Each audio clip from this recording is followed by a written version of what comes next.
Selamat bertemu kembali saudara dalam renungan hari ini 1 Maret 2025. Semoga saudara dalam keadaan baik-baik saja, seperti juga jiwa saudara baik-baik. Mari kita mulai dengan ayat di Efesus 2 ayat 8. Sebab karena kasih karunia kamu diselamatkan oleh iman. Itu bukan hasil usahamu, tetapi pemberian dari Allah. Ayat 9, itu bukan hasil pekerjaanmu, jangan ada orang yang memegahkan diri. Ada 3 poin dari ayat-ayat di atas saudara. 1, keselamatan yang kita dapatkan adalah karena iman atau percaya kepada kebenaran firman, yaitu Yesus adalah Tuhan dan kebangkitannya di hari ketiga oleh Allah Bapa. Kedua, iman itu adalah kasih karunia dari Tuhan. Oleh iman tersebut kita bisa percaya poin ke-1. Ketiga, berarti keselamatan adalah pemberian dari Allah, bukan usaha kita. Manusia tidak bisa bermegah oleh karenanya. Saudara, inilah pemberian dari Allah atau anugerah atau kasih karunia Allah yang paling besar untuk kita.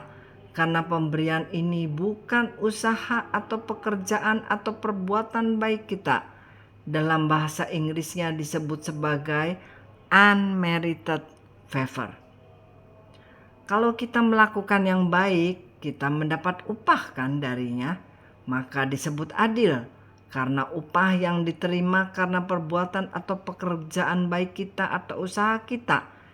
Tetapi hal itu bukan disebut sebagai kasih karunia. Tetapi usaha kita, perbuatan kita tidak pernah bisa mencapai target sorgawi untuk mendapat kehidupan dan kehidupan yang kekal. Karena itu Tuhan Yesus turun dari sorga dan mati di salib karena rela mati untuk menebus kita dari posisi binasa tersebut. Posisi binasa karena dosa, kesalahan, pelanggaran, dan kutuk-kutuk kita. Bahkan bayi yang baru lahir sudah mendapat posisi binasa karena dosa dari Adam yang menurun. Jadi apakah kita sewenang-wenang dapat melakukan dosa? Tidak, saudara-saudara. Kasih karunia-Nya membuat kita tidak sanggup lagi sengaja berbuat dosa. Kita bersyukur karena dosa yang begitu besar yang sudah diampuni oleh Tuhan, dan keluarlah perasaan ingin berbuat baik kepada orang lain. Saya percaya pekerjaan Roh Kudus yang sudah ada di dalam kita sebagai orang percaya bekerja, mendatangkan kebaikan atau memberkati orang-orang lain yang membutuhkan. Itulah yang kita sebut sebagai buah, dan yang menciptakan buah itu adalah tinggal di dalam Tuhan. Dari Efesus 2 ayat 10, karena kita ini buatan Allah, diciptakan dalam Kristus Yesus untuk melakukan pekerjaan baik yang disiapkan Allah sebelumnya. Ia mau supaya kita hidup di dalamnya.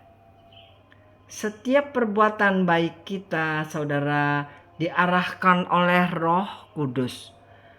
Dan itu mendatangkan hadiah yang Alkitab tulis sebagai 2 Korintus 5 ayat 10.